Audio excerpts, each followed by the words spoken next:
క్రీస్తునందు మీకు శుభాలు తెలుపుతా ఉన్నాను. సత్యం కోసం మనం అన్వేషిస్తా ఉన్నాం. అనేకమైన ప్రశ్నలు మన జీవితాల్లో ఉన్నాయి. అది చిన్న పిల్లల నుంచి వృద్ధాప్యం వరకు మనకు ప్రశ్నలు వస్తూనే ఉంటాయి జీవితంలో. దేవుడున్నాడా? దేవుడుంటే ఈ చెడు ఎందుకుంది? దేవుడున్నాడని రుజువులేంటి? బైబిల్ నమ్మదగిందేనా? ఈవెన్ మన విశ్వాస జీవితంలో అనేకమైన ప్రశ్నలుంటాయి. నిజంగా 2000 సంవత్సరాల క్రితం క్రీస్తు అనే వ్యక్తి నిజంగానే ఉన్నారా? ఆయన శిలువ మీద చనిపోయాడా? లేకపోతే పునరుత్థానం అనేది జరిగిందా? లేక అది ఒక చర్చ్ కల్పించిన అభూత కల్పన? ఇలాంటిమైన అనేకమైన ప్రశ్నలు ఉన్నాయి. అంత మాత్రమే కాదు, 21st సెంచరీలో మనకున్నప్పుడు అనేకమైన ప్రశ్నలు ఏంటంటే, ఎవరి సత్యం వాళ్ళకుంది, నీ సత్యం నీకుంది, నా సత్యం నాకుంది అనే ఒక ధోరణిలో మనం వెళ్ళిపోతున్నప్పుడు, ఇలాంటి ప్రశ్నలకి మనం ఆన్సర్స్ అనేది లేదా జవాబుల కోసం మనం వెతుకుతా ఉన్నాం.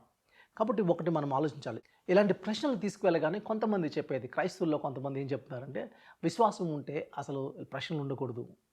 నీకు ప్రశ్నలు వస్తున్నాయంటే నీకు విశ్వాస జీవితం లేదు, విశ్వాసం కాదు అన్నట్టు చూస్తూ ఉన్నారు. కానీ గుర్తుపెట్టుకోండి, అది కాదు. బైబిల్ ఏమంటుంది అని అంటే, మీలో ఉన్న నిరీక్షణ కూర్చి హేతు అడుగుతున్న ప్రతి వాళ్ళకి సమాధానం చెప్పడానికి ఎల్లప్పుడూ సిద్ధంగా ఉండమని చెప్తా ఉంది.